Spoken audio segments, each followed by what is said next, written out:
We also heard the kookaburra sits on the old gum tree, which brings into mind the problem that I had with Simon and Garfunkel years ago, because years ago I used to sell washing up liquid in Afghanistan to the Taliban, and I had an emergency order, like it was a insurgency, detergency emergency, and I had to deliver some detergent to the Taliban on the other side of the river, but unfortunately my boat had drifted onto a landmine and was totally destroyed.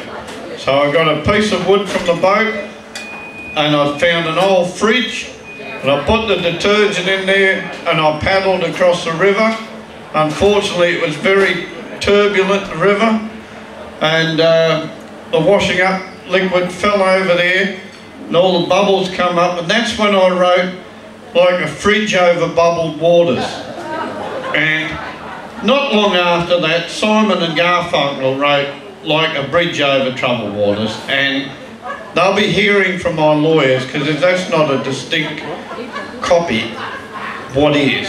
You know, it's more of a copy than Kookaburra sits on the old gum tree. I'll give you the drum, ladies and gentlemen. I've got a quick poem, then we'll draw the raffle. Good to get back to the Hilton Park Bowling Club.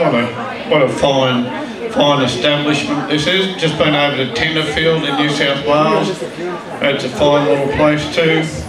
They're all fine places. Okay, what do we do? Here's a little story about a 5-minute job. We're having a housewarming party. 40 people are expected to come. And as the nights were pretty cold, I thought I'd get a drum. The old 44-gallon type. I'd fill her up with wood. She'd warm the place real beautiful. Should be bloody good. I cranked up Eric, the camper van. Jen said what I already knew. Don't be gone a million years, as there's plenty of things to do. That's how she talks. No worries, my darling, I said. You know I'm not that dumb. After all, how long does it take to go and get a drum? I found that out directly as the road got gradually worse.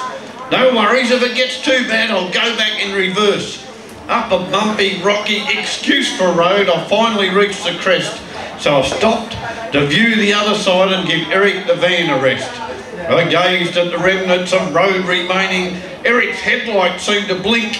He'd say, no way, if he had a voice or any power to think. I made a decision to abort the mission and turn Big Eric around, so I veered off onto what appeared to be fairly solid ground. But ground is often different than it immediately appears. That was evident by the lack of movement after several different gears. Apart from that, there was a crevice in front, as well a cliff to the side. Plus the van was on a terrible lean. Could this be Eric's last ride? Even if I could reverse poor Eric and the wheels didn't constantly spin, the back way was now a bit of a drop because of how Eric was lodged within. Well, the situation was looking grim and I pondered on my fate. One thing I knew for certain, the drum would have to wait. I jacked up Eric and tried various debogging methods. The Leyland brothers may have scoffed at my unsuccessful efforts. 3 hours passed and Eric's position remained totally unaltered. It was around about that time my patience slightly faltered. My legs had developed an allergic reaction from contact with some plants, and the button that held them upright had broken on my pants. The mozzies had had a decent meal, courtesy of my flesh, and as I was a newcomer there, they enjoyed a blood so fresh.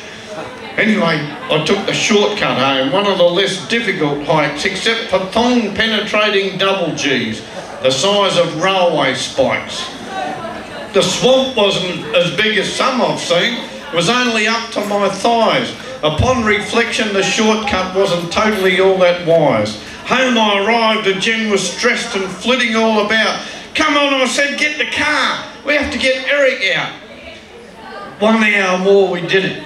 Eric moved a metre, and I thought I heard the old boy say, thank you, Jen and Peter. Still the brave van hung precariously, balanced atop that cliff.